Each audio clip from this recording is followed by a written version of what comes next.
Hej, mit navn er Michael Jensen fra Bosholt ApS. Jeg vil i denne video præsentere dig for en relativt ny funktion i Excel, nemlig at importere filer fra mappe til Excel.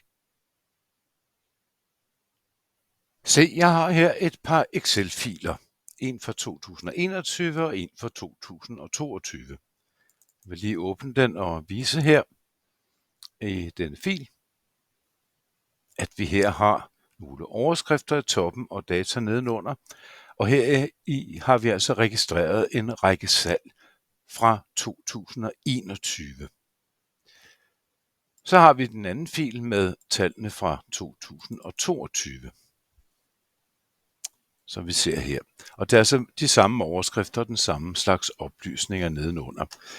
Og disse to filer kunne jeg egentlig godt tænke mig at importere på én gang til Excel, således at jeg får en stor fil ud af det. Derfor vil jeg her i Excel lige åbne mig en mappe her, taste F12 for at gemme den, sådan der, og den vil jeg så lige gemme her, og således der. Se, jeg vil gå op på datafanen her, og der ligger der her et punkt, der hedder Hent og transformer data. Jeg klikker her på knappen Hent data, og der kan I se her, at man kan importere en række forskellige filtyper til Excel. Og den jeg vil have fat i er fra fil, og så skal jeg ned her til fra mappe. Og det er altså de to filer, vi så for et øjeblik siden fra 2021 og 2022, der ligger i den samme mappe, og derfor vil jeg importere dem derfra på én gang.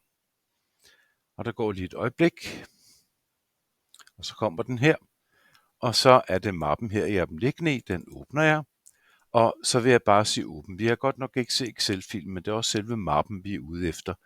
Jeg klikker lige her på åben, og så om et øjeblik her, så oprettes der forbindelse, og der kan vi her se de to filer, der vil blive importeret. Se, når man importerer enkelte filer fra Excel, så kan man bruge indlæs, men her skal vi jo netop importere to, så vi skal kombinere dem. Og derfor vil jeg klikke her på knappen og vælge kombinere og indlæs.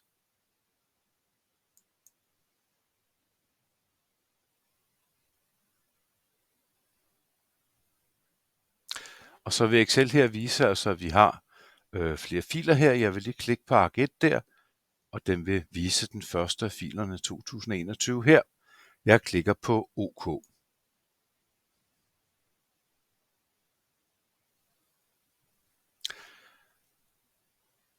Og se om et øjeblik her, så vil mine filer blive importeret. Således der. Og nu kan I se her, at vi har her først data fra 2021, og jeg kan simpelthen rulle nedad her, og så på et tidspunkt vil I se, at så kommer tallene fra 2022. Det er altså to Excel-filer, der nu er blevet til en Excel-fil her i programmet. Se, nu går der et års tid, og så kommer tallene fra 2023.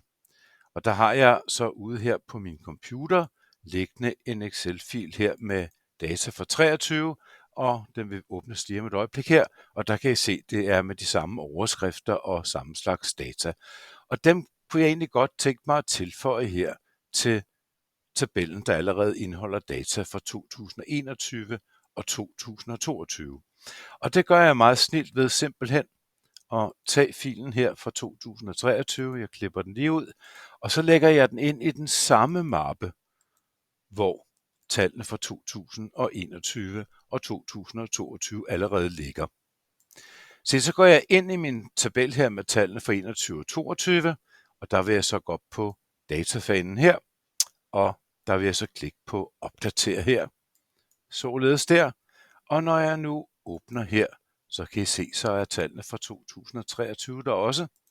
Og hvis jeg kører helt ned her, vil I kunne se, at 23-tallene står hernede.